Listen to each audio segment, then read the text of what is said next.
नमस्कार दोस्तों, मैं हूं ममता तिवारी और आप सभी का स्वागत करती हूं मेरे चैनल ममता आजुए में। कैसे हैं आप सब? तो ये बताने के लिए कमेंट बॉक्स में श्री गणेशाय नमः जरूर लिखे।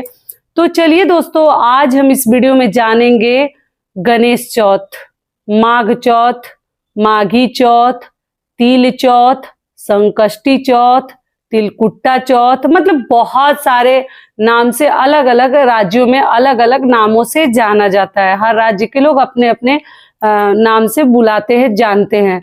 तो चलिए आज हम इस वीडियो में जानेंगे कि पहली बार क्या ये व्रत हम उठा सकते हैं और 2026 में गणेश चौथ का व्रत कब हमें रखनी है, क्या क्या नियम विधि है, नहाए खाए से लेकर और पारण तक के बीच के संपूर्ण नियम विधि आज हम इस वीडियो में जानेंगे।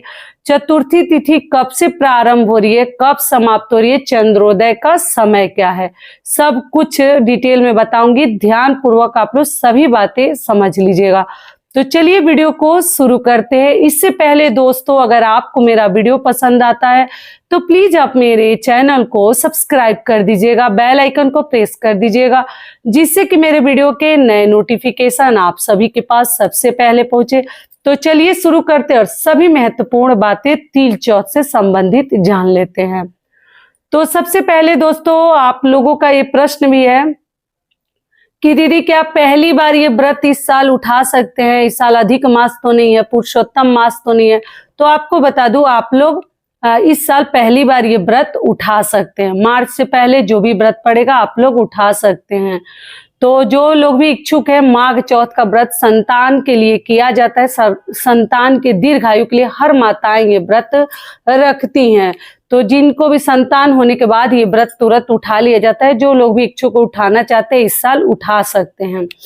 उसके बाद से दोस्तों आपको बता दूं कि देखिए, आप लोगों में से एक और मतलब प्रश्न है कि दीदी उस दिन जैसे अनाज क्या चंद्रदेव को अर्घ देकर खा सकते हैं? तो आपको बता दूं, पहले क्वेश्चन है वो बता तो जी नहीं, अनाज इसमें नहीं खाया जाता है। ये फलाहारी व्रत है, ठीक है। ये फलाहारी, उसमें भी पूरे दिन हम निर्जला ये व्रत रखते हैं। मतलब जैसे करवा चौथ रखते हैं ना, करवा चौथ में तो शाम को अर्घ देकर हम कुछ ना कुछ खा लेते हैं, लेकिन इस व्रत में ऐसा नहीं है। ये पूरे दिन निर्जला निराहार व्रत गणेश जी का रखा जाता है और शाम को हम चंद्रदेव को दूध के साथ, कच्चे गाय के दूध के साथ अर्घ देकर सुपारी पान के साथ उसके बाद हम अपना व्रत खोलते हैं, फल खाते हैं और जल पीते हैं, ठीक है। बच्चों के हाथ से भी आप लोग पी सकते हैं। तो इस प्रकार से किया जाता है। इसमें अनाज तो नहीं खाते। अब जिनके घर में मान लीजिए कि खाया जाता है वो अपना देख लेंगे। चलिए, तो सबसे पहले दोस्तों आपको बता दूं, ये जो व्रत है माघ महीने के कृष्ण पक्ष की चतुर्थी के दिन ये व्रत किया जाता है। और बहुत अधिक ठंडी होने की वजह से ये व्रत उतना समझ में नहीं आता है कि प्यास लगती है या कुछ भी। आपको मालूम है माघ में बहुत अधिक जैसे ठंडी रहती है। और तिल दोस्तों आप लोग पूर्णिमा से पहले खरीद लीजिएगा, क्योंकि माघ महीने में तिल हम नहीं खरीदते हैं। इस बात का भी ध्यान रखिएगा, बहुत सारी इंपॉर्टेंट बात इसमें बताऊंगे। तो तिल आप लोग पहले ही खरीद कर रख लीजिएगा चौथ के लिए, क्योंकि इसमें चौथ के दिन हम गणेश जी को जैसे एक पहाड़ बनाते हैं, कुछ लोग बकरा की कुछ बोलते हैं, उस प्रकार से पहाड़ बनाकर काटते हैं। सबके घर का अलग अलग नियम है, तो आप देख लीजिएगा। तो तिल आप लोग सफेद या काला, दोनों में से कोई भी तिल आप लोग चढ़ा सकते हैं, लेकिन काला वाला भी चढ़ता है गणेश जी को अधिक। आप सफेद, अगर आपके घर में कुछ लोग क्या है तो तिल की खेती होती है, तो जो भी तिल है आप लोग गणेश जी को चढ़ा सकते हैं। दोनों फलाहारी है। ये हो गया।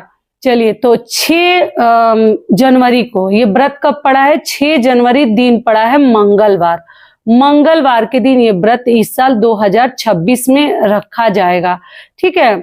तो आप लोग ध्यान रखिएगा। चलिए, हम नहाए खाए से लेकर पारण तक के संपूर्ण बीच के नियम जानेंगे।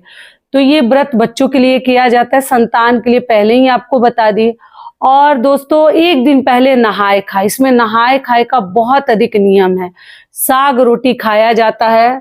आप जिस भी प्रकार का साग आपको मिल जाता है, साग और मोटी सी लिट्टी या मोटी सी रोटी बना लीजिए, बाजरे की या मक्के की या गेहूं के आटे की, जो भी है अवेलेबल है, आप बनाकर और वही खाया जाता है। बाल वगैरह धो लीजिएगा। एक दिन पहले सोमवार पड़ रहा है तो देखिए इस व्रत में जैसे ना अगर कुछ लोग सोमवार के दिन बाल नहीं धोते हैं तो आप देख लीजिएगा, नहीं धोते तो रविवार को धोकर उसके बाद लहसुन प्याज नहीं खाया जाता है। लहसुन प्याज खाकर गणेश जी का व्रत नहीं रखते हैं।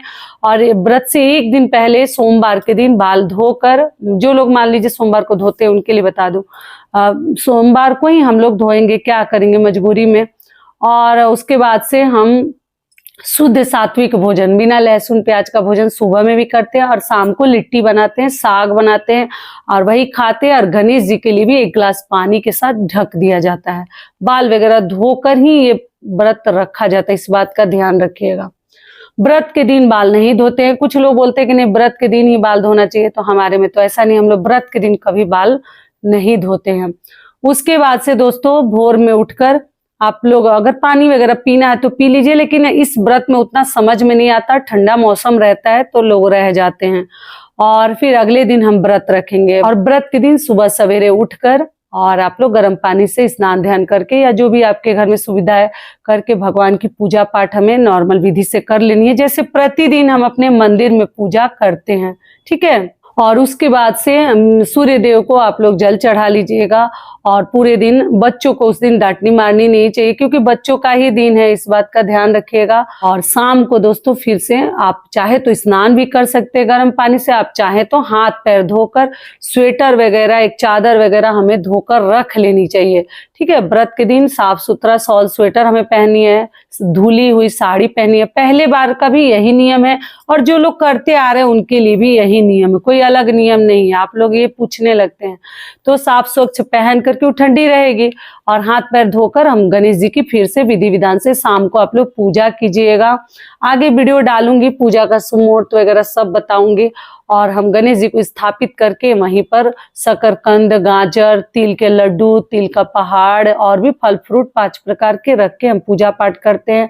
फूल अक्षत सब चढ़ाकर भगवान की पूजा करके वहीं पर हम बैठकर कथा सुनते हैं। हाथ पैर कलर कर लीजिएगा, ठीक है। पैरों में महावर लगा लिया जाता है, सिंदूर लगा लीजिएगा, सिंहोरा सिंदूरा से भी आप लोग लगा सकते हैं। और हाथ पैर रंग के और तब हम पूजा पाठ मतलब करके वहीं पर बैठकर कथा सुनते हैं, पान चढ़ाते हैं गणेश जी को। और वहीं पर सुपारी और पान लेकर हम गणेश जी को अर्घ देते हैं। जब चंद्रोदय होता है तब कथा कहानी करके फिर अपना जो भी आप फलाहार अपना तैयार कीजिए। हम लोग शकरकंद जो अधिक खाते हैं, उबालने के लिए रख देते हैं, उबाल कर भी भगवान को चढ़ाते हैं।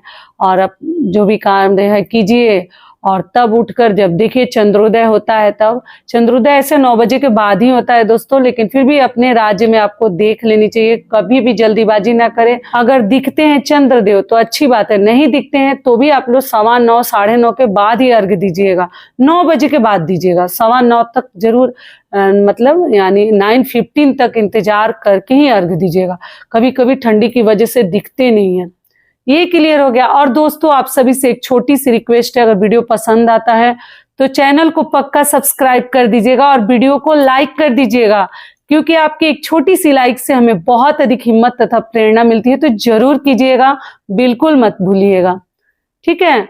उसके बाद दोस्तों व्रत के दिन 6 जनवरी को हमें व्रत रखने दिन है मंगलवार, मंगलवार का दिन है। साथ में आप लोग बजरंग बली की भी पूजा पाठ कर सकते हैं। और बच्चों को अपने खुद को पूजा जब संपन्न हो जाता है अर्घ दे लेते हैं, बच्चों से ही अर्घ दिलवाया जाता है। एक लट निकाल कर पान के पत्ते के साथ दिया जाता है, ठीक है। बाएं तरफ का लट निकालते हैं।